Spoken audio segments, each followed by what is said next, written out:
Mais déjà, l'extension est prévue dans les futurs pour pouvoir insérer ce bloc opératoire. Donc c'est un centre qui a une capacité de 48 lits d'hospitalisation. Il est construit, bâti ici à près de 5000 m², mais avec une disponibilité de capacité foncière énorme. Donc toutes les extensions vont se faire à ce niveau.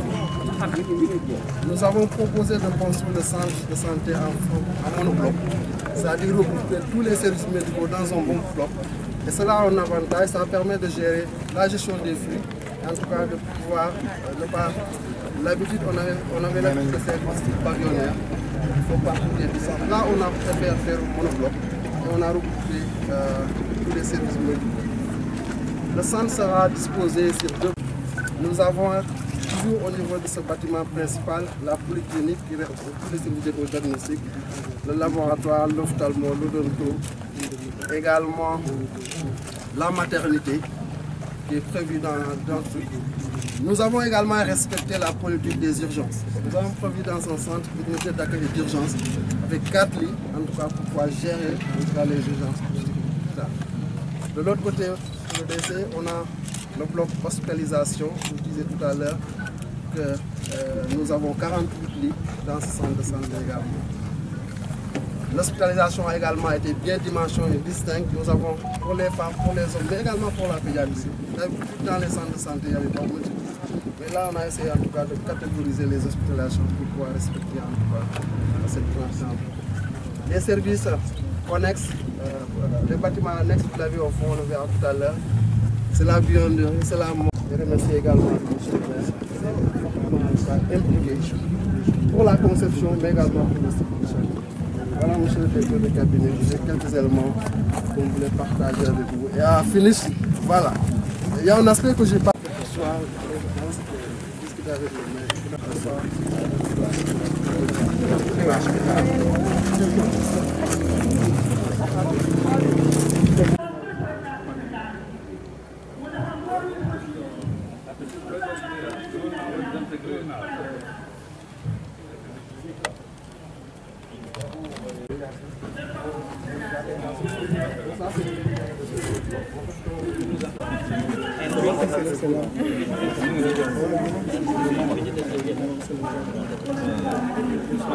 Donc l'administration avec le port.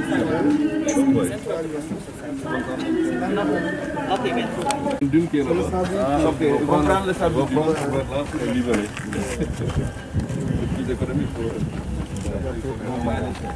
On a les SAU, dans les centres de santé, on a les UAU, les officiers d'accueil. Donc voilà. Le reste c'est des remplissages. Donc on préfère le faire comme ça. Ensuite on va faire le remplissage, c'est plus rapide. Et là il n'y a pas de... Voilà, la maternité c'est bon.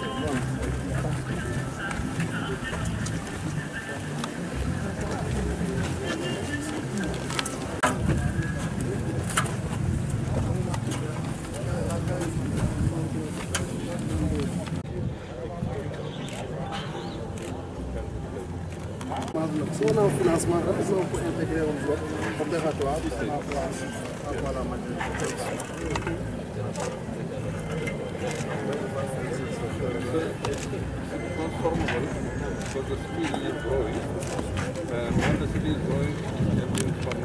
La maire muy ànd ak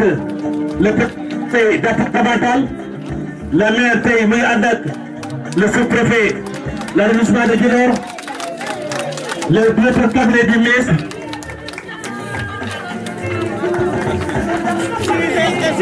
ci biir délégation boobu ñeemeyaan maa ngi koy gis Balla Ndiaye le maire de la commune de Diagane, directeur cabinet d'Ida,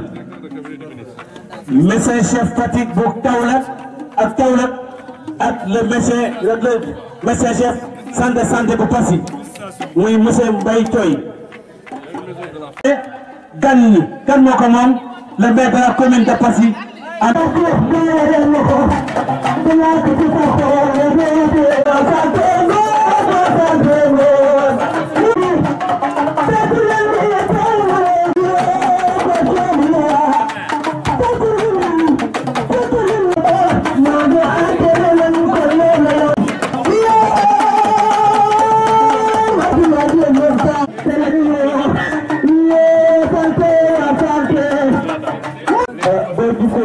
animation bi duñ ci mën a sori. ñu doon bokk ci.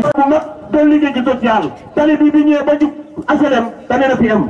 mu leen déedéet du fi am de day jàll kaw la. communauté bi nga xam ne dafa yor may dégg arrondissement bii nekk tey ci loolu. fekkoon na ba bëgg a ñëw fii yàlla moom ko. maanaam doxoon na loolu. pour fexe passé ab arrondissement. maanaam doxoon na muy Matar Yacine. mi nga xam ne mooy jur baayam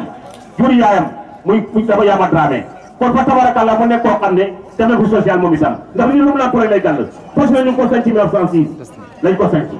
juróom ñaari bon dëkk Ndiaye tur ndaw mi nga xam ne mu ko ndaw ñoo ko dee bari ko taw ci nga ak ci baraka la na lo ko bañ ko janja alias fu la xale ba ko topp te man ne bu daro sama ne bu daro mo ko def social mo ko def social dem ci dem ci te ko ñu febar mo ko mën a ko fa ñu ko ci ñu ko gafi ak ya ko ci ma ko ci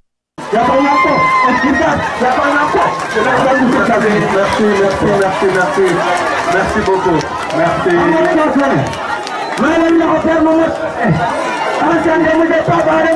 Cher Alphonse, représentant ici le ministre de la Santé, mon ami, mon camarade et mon frère Abdoulaye Diouf Sarr. Monsieur le préfet, représentant ici le gouverneur, monsieur le sous-préfet, cher Namsoun Ly de Koika, monsieur le président du conseil départemental, mon grand frère Moustapha Mbaye, monsieur les directeurs, monsieur le directeur Amat Diouf de la Diem, messieurs les maires du département de Foundiougne, en particulier les maires du district de Passy, maire de Diossong, Momad Touré, maire de Diagane Barka, Balla Ndiaye, et tous les autres maires du département de Foundiougne. Chers notables, monsieur l'imam Ratib de Passy et chers invités, nous sommes réunis ici à Passy aujourd'hui dans le cadre du lancement des travaux de l'hôpital de Passy. Cet hôpital a été une forte doléance de la commune de Passy,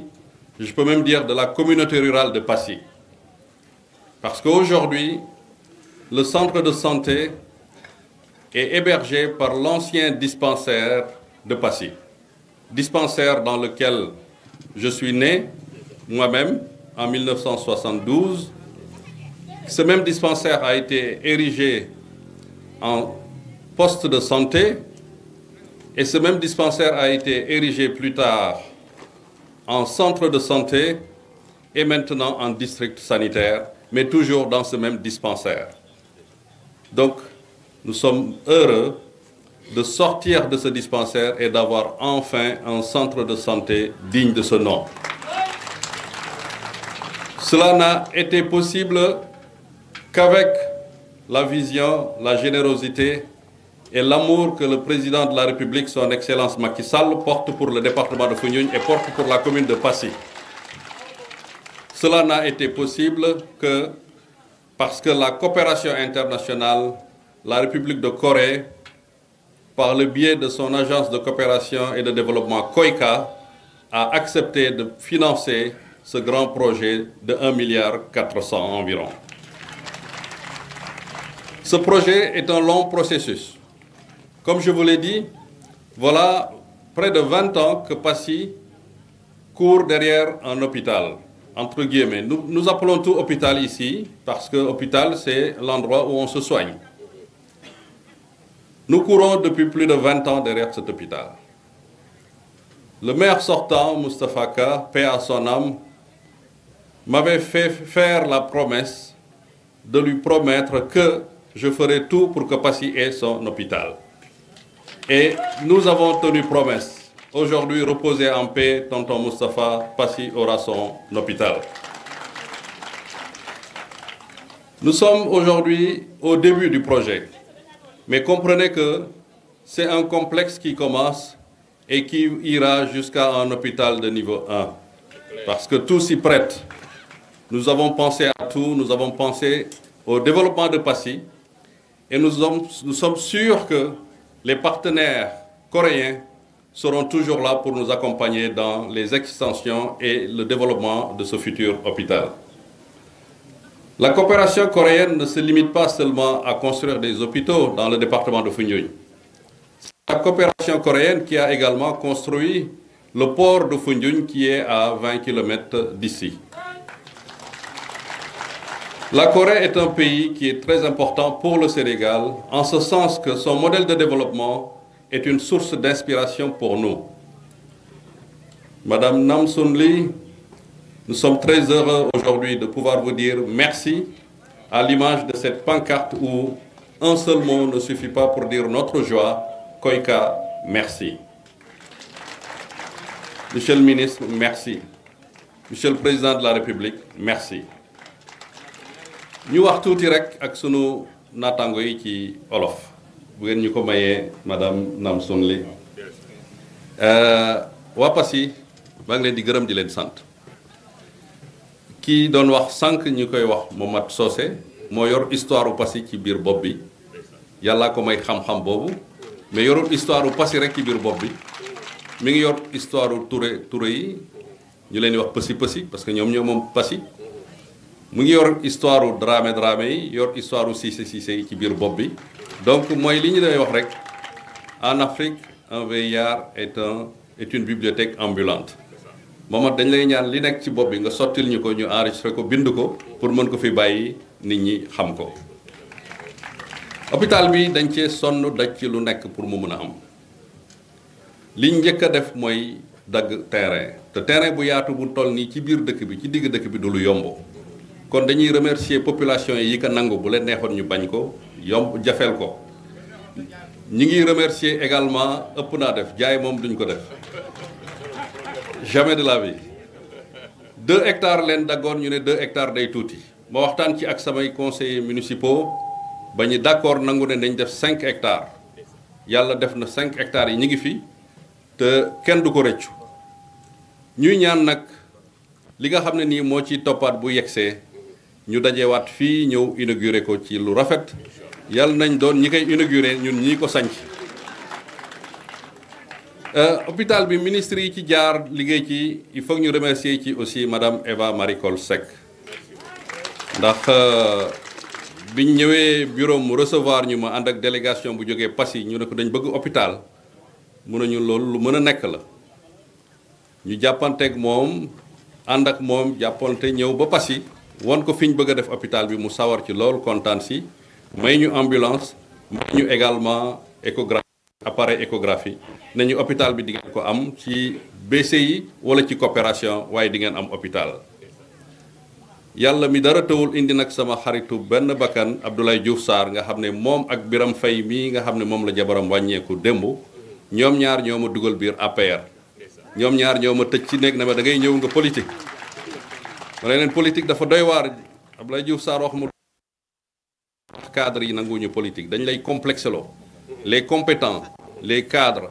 dañuy ragal dugg ci politique dañ am complexe ñu ne leen politique parce que politicien c'est un peu péjoratif moom ak Biram Faye ñoo ma jox courage dugg ci politique moo tax bu ma taxawee fii tey mu waroon a ñëw am lu ko gàllankoor foog ba remercier ko sant ko yombal na liggéey bi yombal na choix bi yombal na lépp à travers sa direction des infrastructures et équipements médicaux monsieur Amath Diouf qui est ici présent lépp yombal nañ ko mënuñ leen a remercier lu weesu li ñu def fii wante nag xam leen ne rek ñi ngi leen di ñaanal ci suñu biir xol xam leen ne ñi ngi leen di bàyyi xel xam leen ne Passy ñi ngi leen di delloo njukkeel ñuy nag bañ a guddal parce que xam nga cérémonie yu mel nii duy gudd li ñu fi war a wax yëpp bari na mais monsieur le ministre monsieur le représentant du ministre mënuñoo wax te duñu wax ci wàllu personnel médical bi kayit bi ma teg nii du sama discours ñoom seen discours la ci tënk rek liñ ciy ñaan mooy plus de recrutement du personnel dans le cadre des contrats État te recrutement yooyu am na ci benn boo xam ne dama ciy insister bu baax a baax on a actuellement docteur Dieye. Docteur Dieye est quelqu'un de très apprécié par les populations. C'est un personnel que nous avons recruté sur fonds propres avec le CDS. Il a son projet de contrat, il a sa spécialisation et nous voudrions vraiment qu'il puisse être recruté et maintenu à Passy pour inaugurer l'hôpital Bini. C'est très important pour nous parce que dañ bëgg personnel bi nekk fii mën a am continuité. waxuñu ne MCD day dem mais xam nga MCD yéen a ma ko gën a xam liggéeyam li ci ëpp région médicale la c'est la région médicale locale boo déggee région médicale mooy administration bi ci loxoom la nekk formation yi séminaires yi ak réunions yi moo tax le médecin adjoint ki mu fi bàyyi kooku moo yore faj bi ci li ci ëpp te moom moo ma ko dénkal boppam wax ma lu baax a baax ci moom ñuy ñaan yéen ñi nga xam ne yéen kilifa santé ngeen recruter ñu docteur Dieye bàyyil ñu ko Passy ba mu inauguré loolu ñu ngi leen koy ñaan bu baax.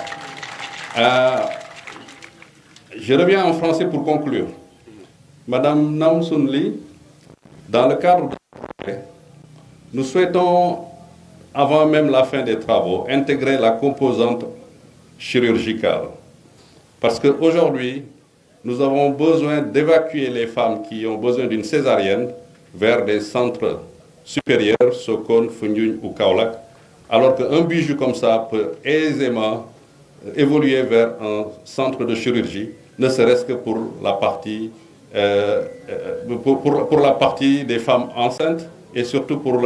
tout ce qui est accouchement par césarienne. Nous estimons que ce n'est pas un grand effort et nous vous tendons la main pour que cette composante puisse vraiment être intégrée avant la fin de des travaux. Je vous remercie. Merci beaucoup. jërëjëf bari na intellectuel ñu bindal ko histoire yi mu defar ko loo xamante ëllëg dina fi bàyyi ay traces. C'est très important. Merci monsieur le maire léegi nag xam dama bëgg a jox parole kilifa gu mag ku baax koo xam ne dëkk bi bëgg nañ ko. ñi fay ñëw di tàggatu ça dépend de kii ndax durée bi normalement. ci li maire wax léegi dafa am comme tudd suma yaram daw mooy kóllëre dafa am solo te mu tudd le maire sortant 18 ans te kooku taxawaayam bu ñu ko tuddee Passy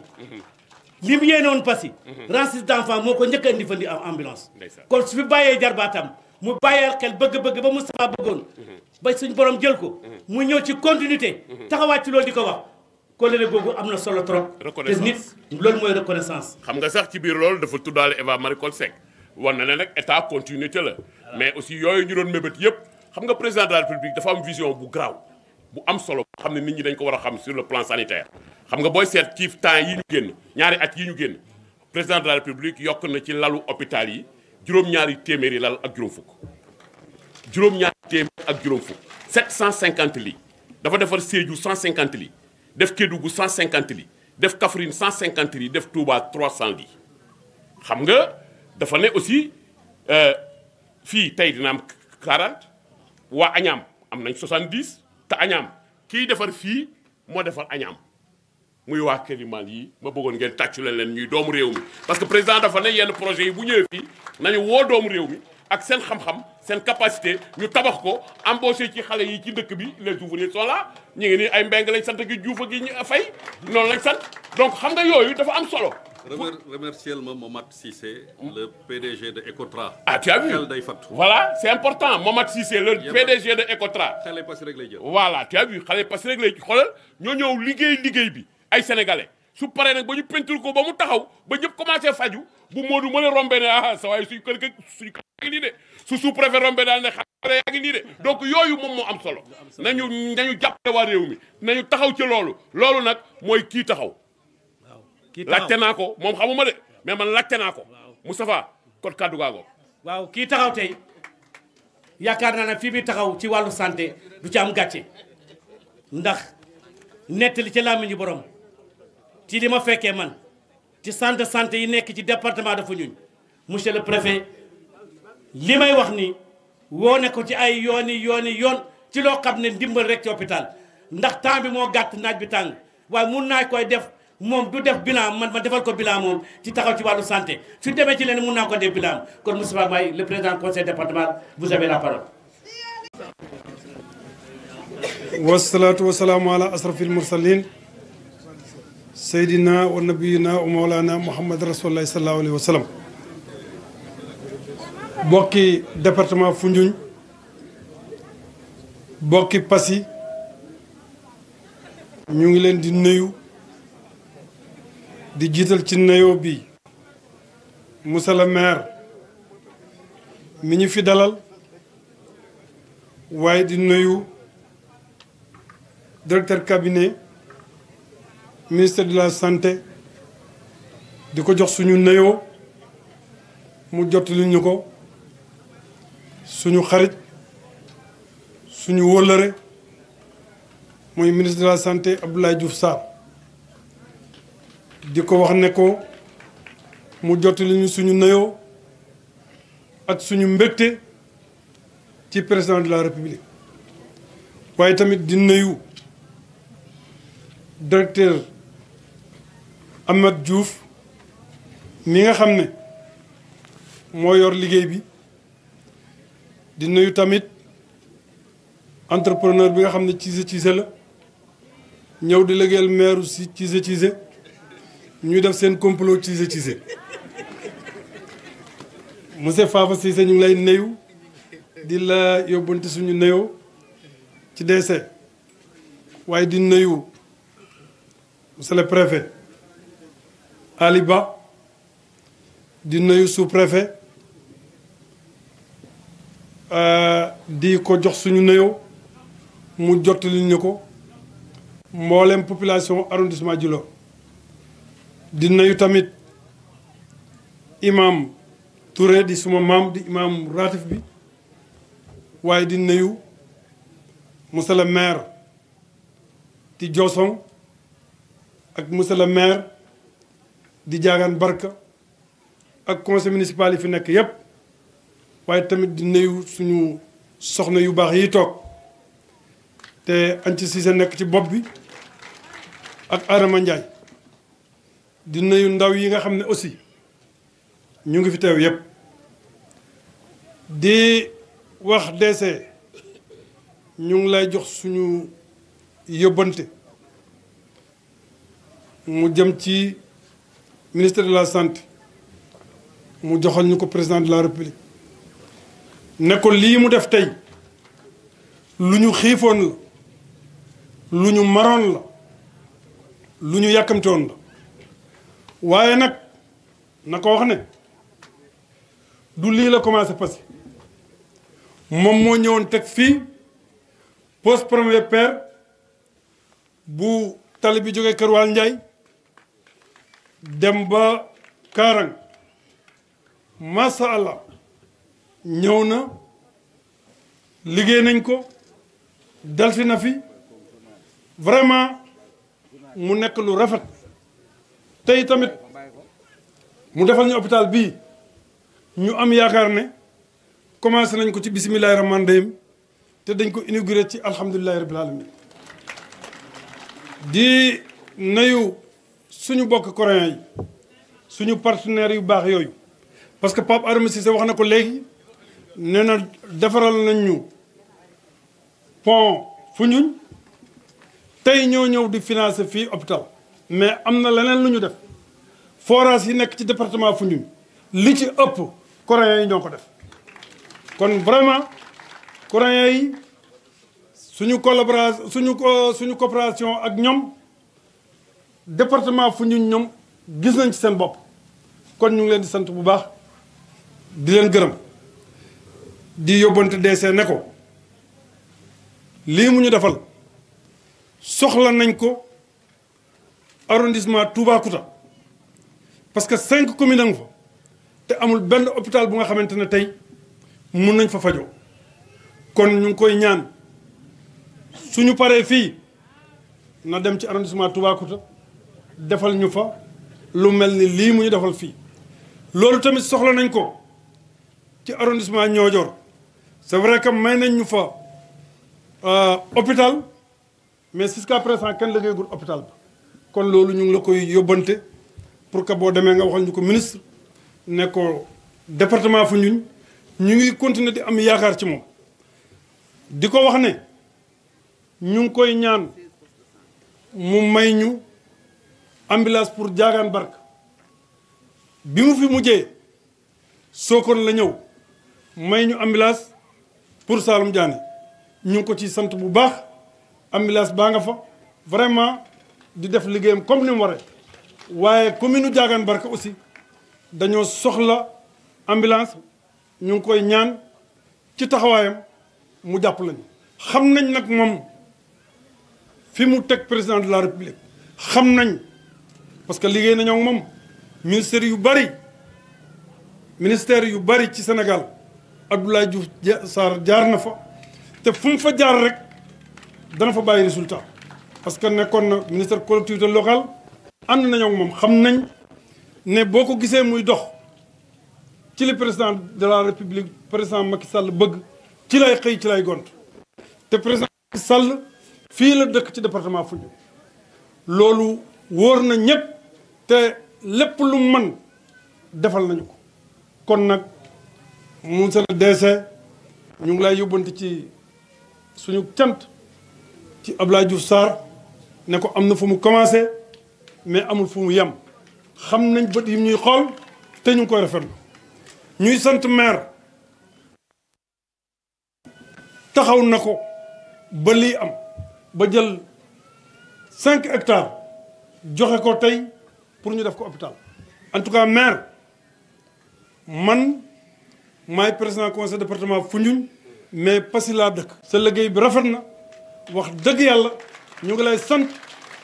di la gërëm di sant suñu autorités yi nga xamante ne ñoom lañ nekkal commencé ci Yoro Fall mi nga xam ne mooy suñu sous-préfet vraiment gis nañ ni mu uufee njabootu arrondissement Djilor waaye tamit ñu ngi koy yóbbante di ko jàll ci Ali Ba mu jox moom ci taxawaay bu rafet bi nga xamante ne bokk nañ ko ak ñoom kon ñu ngi sant ñëpp di gërëm ñëpp asalaamaaleykum wa rahmatullah. tey feu colonel Dramé muy seen nijaay bokk ak sa yaay ndey ak baay ndeysaan mu doon suñu kilifa doon suñu xarit donc dafa am solo donc je crois que loolu nekk na lu am solo mais aussi Pa Moustapha fàttali na fi yu am solo mais ñi ngi gërëm aussi docteur Mbaye Thioye MCD moom tamit ñi ngi koy joxaat wàcc waayam mais gis nañu aussi yi président wax ci yenn bëgg-bëgg yi wax na dëgg am na ndomb tànk yoo xam ne soo ko yoree su kilifa yi ñëwee da nga leen di exposer li population yi bëgg ndax bu fekkoon tey ci poche mën na cee génn balaa président Macky Sall ñëw dina fekk mu defar ko teg ko na le kon bu laajee pour Toubacouta laaj pour ambulance pour Diagane Barka defe naa ni DC jël na note bu baax a baax a baax léegi nag suñu gan gi nee naa leen moom la ñu war a jox kàddu moom Namsoul lii la tudd. En présentant monsieur le ministère de la Santé et de l'Action sociale, monsieur le préfet département de Foundiougne, monsieur le maire de la commune de Passy, mesdames, messieurs les directeurs et chefs de service, monsieur le médecin-chef de la région médicale de Fatick, mesdames, messieurs les élus locaux, mesdames, messieurs les représentants des organisations communautaires de base, chers invités, je suis très honorée de participer à cette cérémonie de lancement des travaux. À cette occasion, je souhaiterais adresser mes sincères remerciements à Monsieur le Président Macky Sall pour les décisions présidentielles dans le cadre de la riposte contre la COVID-19. Nos remerciements et reconnaissance à Monsieur le ministère Abdoulaye Diop Sarr, à ses collaborateurs ainsi qu'au personnel de santé pour la mise en œuvre du plan de riposte COVID-19. Au nom de toute l'équipe de la COICA, nous nous réussissons du projet par tous les parties prenantes, plus particulièrement les services du ministère de la Santé et de l'Action sociale, à savoir la DIE et la DSME, pour parvenir à l'étape qui nous réunit aujourd'hui à lancer les travaux du centre de santé secondaire de Passy. Mesdames et messieurs, le 23 juillet 2019 était donné le code d'envoi du projet de renforcement du système de santé maternelle et infantile dans les régions centrales du Sénégal. Beaucoup de mois se sont écoulés et l'appropriation de ce projet ainsi que ses composantes demeure une réalité au vu des parties prenantes et des populations bénéficiaires. L'objectif principal de ce projet de santé maternelle et infantile, dont montant de 4,5 milliards de CFA, d'accompagner le gouvernement du Sénégal à relever le défi de l'objectif de développement durable des Nations Unies pour la santé et bien-être. En effet, le projet consiste à assurer, entre autres, premièrement, la construction et l'équipement d'un centre de santé à Passy. Deuxièmement, la fourniture d'équipement médical à 92 postes de santé. Troisièmement, le renforcement des capacités des agents de la santé des régions de Kaolack et Fatick. Le secteur de la santé occupe une place prioritaire dans les interventions de la COICA. En effet, en plus des composants initiaux du projet, a apporté son soutien pour soulager la situation de la pandémie dans la région de Kaolack et Fatick, en faisant un appui additionnel de 900 000 $. Aligné au projet, ce fonds est destiné à la lutte contre la COVID-19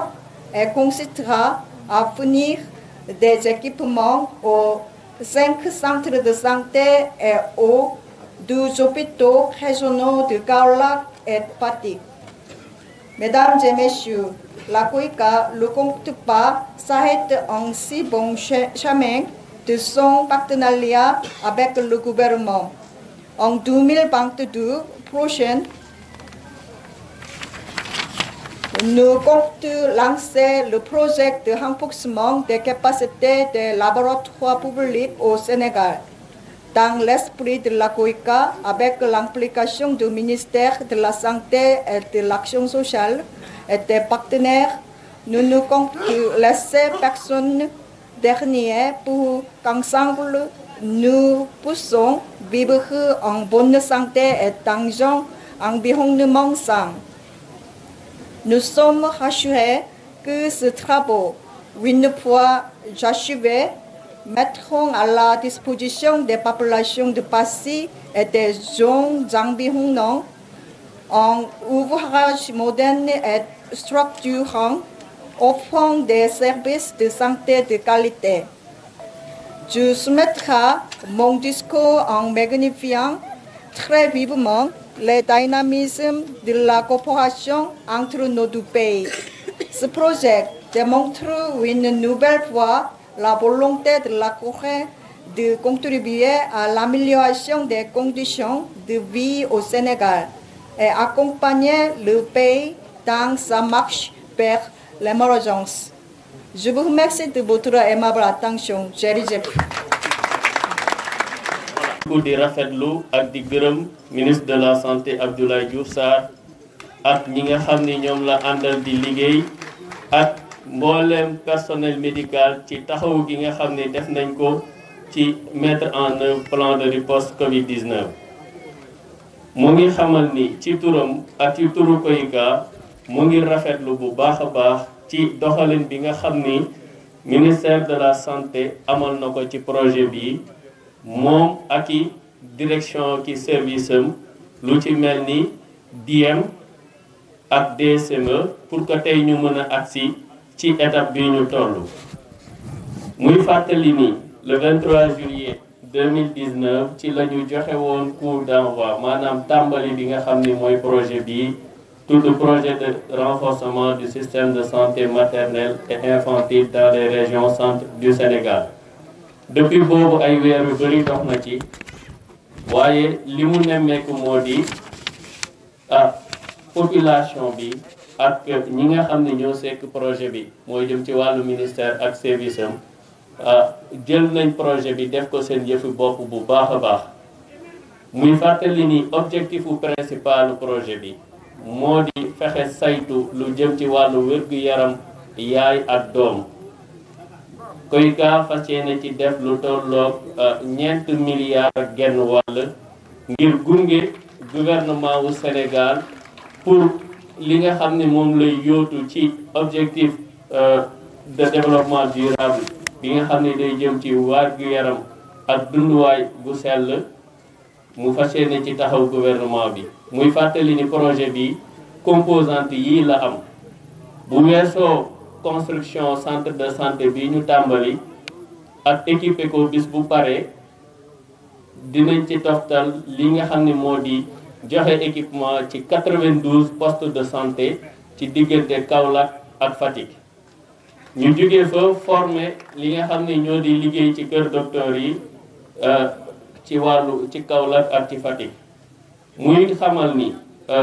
wàllu wér-gu-yaram dafa soxal KOICA ba tax na daf ci taxaw bu baax a baax ndax bu weesoo lii mu def tey bi jàngoro corona bi duggee KOICA dafa décider ngir taxawu askan bi ngir taxawu gouvernement bi ngir taxawu ministère de la santé dolli lu tolloog $900,000 ci projet bi ngir mën a taxawu askan wi nga xam ni dañoo amoon jafe-jafe ci wàllu wér-gu-yaram ci biir corona bi loolu nag xaalis boobu ñu yëkkati dina nekk ay matériel yu ñu fas yéene jël jébbal ko 5 centres de santé yi nga xam ne ñoo nekk ci Kaolack ak Fatick ak ñaari hôpitaux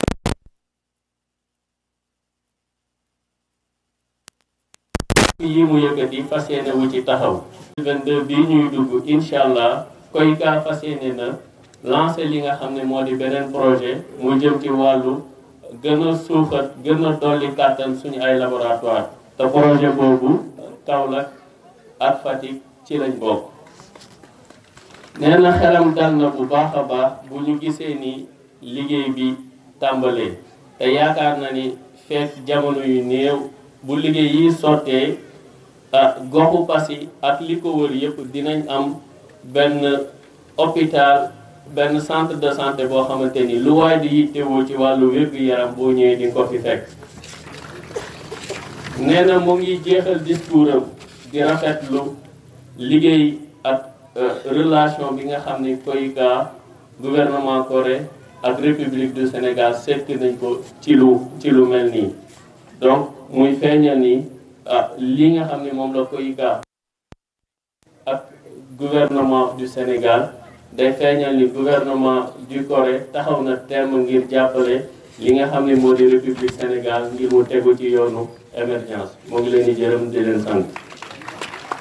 jërë ngeen jëf gars yi tàccu leen Namsour waay Namsour dafa mel ne Saloum Saloum la de loo ko wax mu ne Kaolack ak Fatick tàccu leen Namsour bu baax parce que man li ma dégg fii yëpp ci projet yëpp mu ne Kaolack ak Fatick Namsour Saloum Saloum. ko ji benn dinañ aar suñu bopp ñaar ku ci sa doom indil xéewal nga war a dem Màkka di nga mën a dem ku ci sa doom indil xéewal nga war a seeti sa doom France wala États-Unis di nga mën a dem nañ leen ñàkku ji ngir aar suñu bopp Moussa loolu mënta ñàkk foog ñu wax ko gaañ yi. waaw encore am na beneen boo xam ne génnaan na. muy polio bi feebaru lafañ bi. waaw ñu war ko commencer le 16 le 17 le 17. le 18 le 19. kooku programme élargi de vaccination bi la. voilà xam nga doon loo xam ne feebaru lafañ la. voilà def nañ ne day rey. wala manque la dañuy ñàkk ñëpp te loolu itam fii lañ ko mën a lancer ndax waajur yaa dañuy ñàkk xale kër yaa fi. te bàjjenu gox yaa ngi fi may wax na yaatal leen kër yi. waaw yaatal léegi. yaatal ko. très bien sëriñ mooy def te bàjjenu gox yaa ngi fi te am na loo fàtte de. jox ko santé. waaw may dalaloo te ma jëloon premier wax nga dëgg. boo fàtte ko mais yow fa fàttewoon naa loolu. waa jokkoo mais Moussa yow kenn du yow monsieur le directeur de cabinet je m'en vais vous retourner la parole. Je vous remercie monsieur le maître de cérémonie. Monsieur le préfet du département de Foundiougne, monsieur le sous-préfet de l'arrondissement de Djilor, monsieur le maire de la commune de Passy, monsieur le président du conseil départemental de Foundiougne, monsieur les maires du département de Foundiougne, madame la représentante résidente de l'agence coréenne de la coopération internationale COICA, monsieur le directeur des infrastructures, de l'équipement et de la maintenance, mesdames, messieurs les directeurs et chefs de services nationaux, monsieur le commandant de la brigade de la gendarmerie de Foundiougne, monsieur le médecin-chef de la région de Fatick, monsieur le médecin-chef du district sanitaire de Passy, autorités religieuses et coutumières, mesdames, messieurs les relais communautaires, avec une salutation particulière à nos braves Badianou Gox, mesdames, messieurs les membres de la presse, chère population de Passy, distingués invités. Je voudrais avant tout saluer et remercier les autorités ainsi que toutes les populations du département de Foundiougne, plus particulièrement celle de Passy, qui nous accueille ce matin. Votre présence massive montre combien ce projet vous intéresse. Je suis très heureux ce matin, au nom de M. Abdoulaye Diouf Sarr, ministre de la Santé et de l'Action sociale, d'être parmi vous et de présider, en compagnie de Madame la représentante résidente de la COICA au Sénégal, la cérémonie de lancement officiel des travaux du centre de santé secondaire de Passy. Il y a quelques semaines déjà, Son Excellence M. Macky Sall, président de la République, procédait à la pose de la première pierre du Centre national d'oncologie de Diamniadio, financé par un prêt concessionnel de la Exim Bank Corée. Ces deux événements illustrent à merveille la qualité et le dynamisme de la coopération entre la Corée et le Sénégal. Je voudrais saluer, au nom de Monsieur le ministre de la Santé et de l'Action sociale, la présence à cette cérémonie de Monsieur Pape Adama Cissé, maire de la commune de Passy, et des membres du conseil municipal. Monsieur le maire, votre présence traduit toute l'importance que l'équipe municipale accorde au secteur de la santé et à la satisfaction des besoins des populations de Passy. Mesdames, Messieurs, les travaux du centre débutés depuis quelques mois entrent dans le cadre du programme de renforcement du système de santé maternelle et infantile dans les régions du centre du Sénégal. Cet important programme, financé par la Corée, qui, outre la construction et l'équipement du centre de santé de Passy, qui en représente l'investissement majeur, comporte la fourniture d'équipements médicaux pour les postes de santé des districts sanitaires de Kaolack, de Nioro et Gossas. Les régions médicales concernées bénéficient ainsi d'un important outil pour renforcer leur capacité d'exécution de la politique de santé au niveau déconcentré. De la même manière,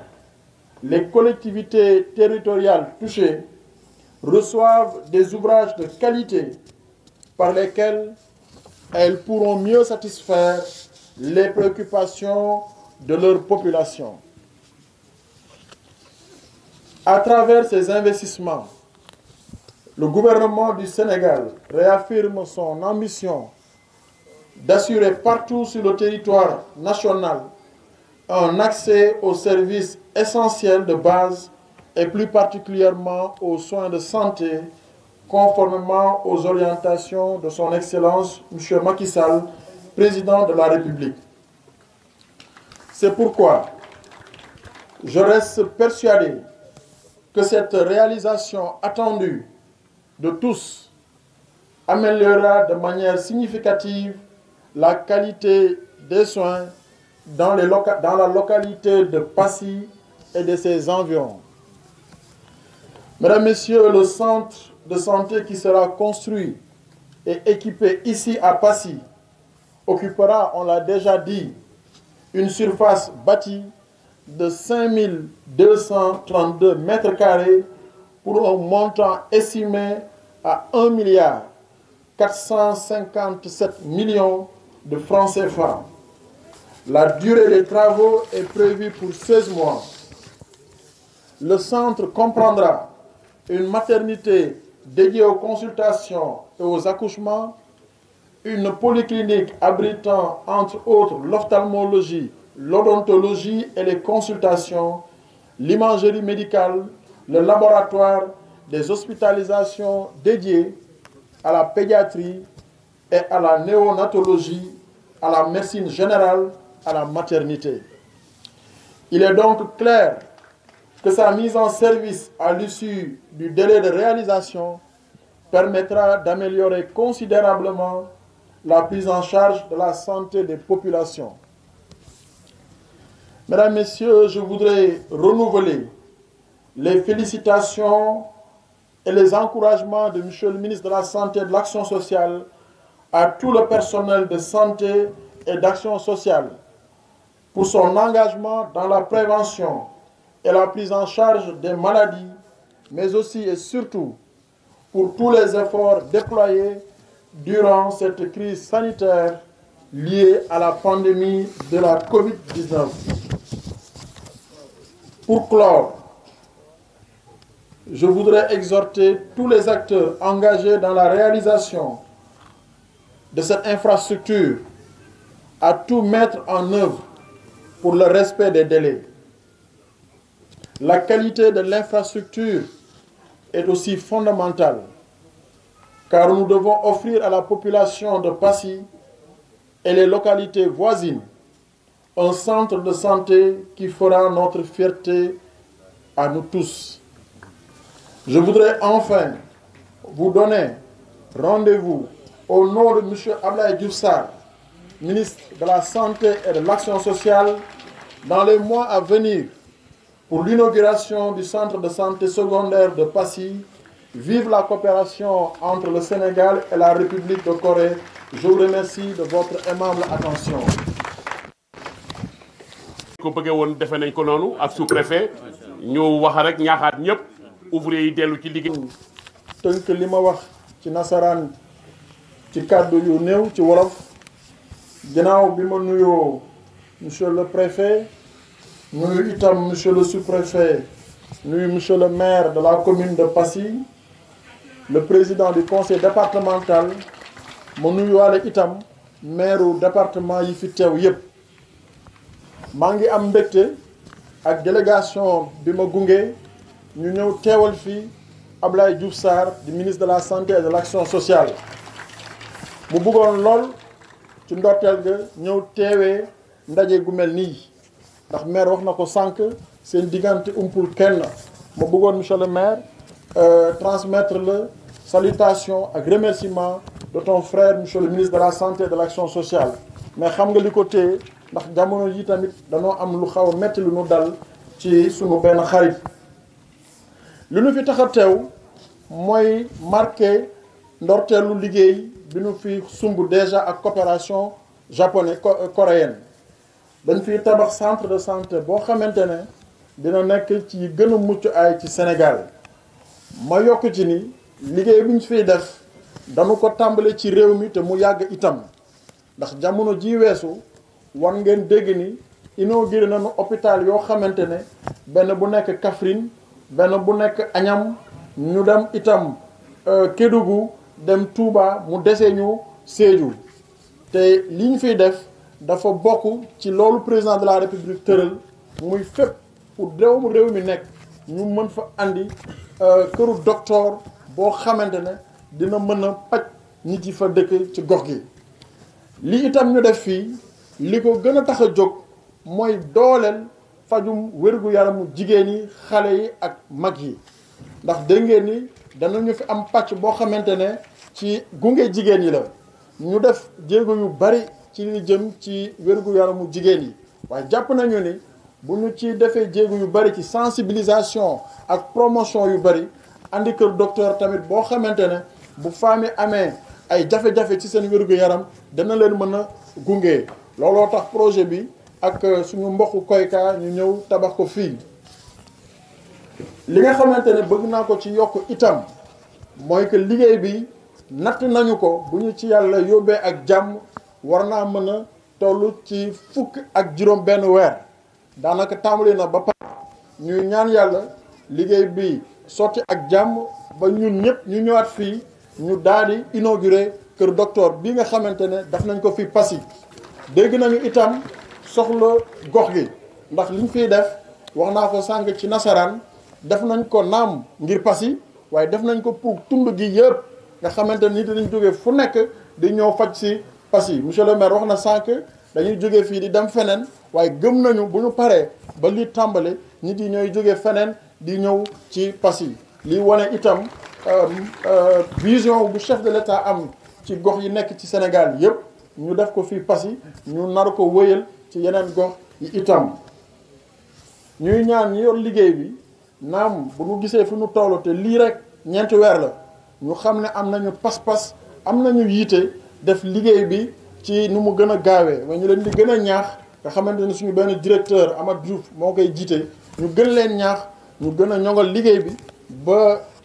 li ma wax sànq ci wàllum weer bu ñu mën faa egg wala ñu mën kaa pare balaa ndorteel boobu bu ko defee ñun ñëpp ñëw tase fi Saliou wax na fi sànq lu am solo ma bëgg a jeexal foofu ndax bu ñu tasee ak ay mbooloo dañu ci profito sànni ay kàddu ñaax nit yi feebar bi jógewu fi ñun ñëpp jàpp nañ ci ku nekk fi nga nekk ci li nga mën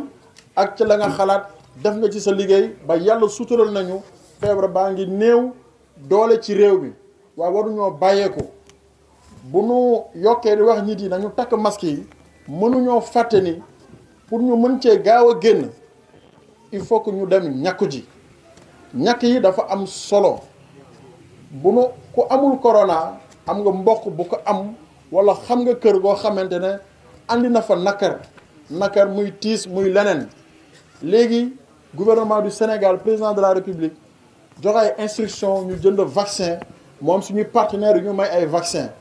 yaa ngi ci kër docteur yi boo leen demee région médicale dem centre de santé di ngeen ko fa am donc ñu leen di ñaax ñi ñàkku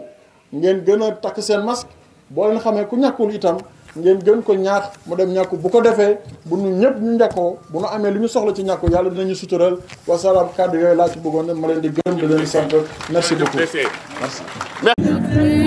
Sigil monsieur le maire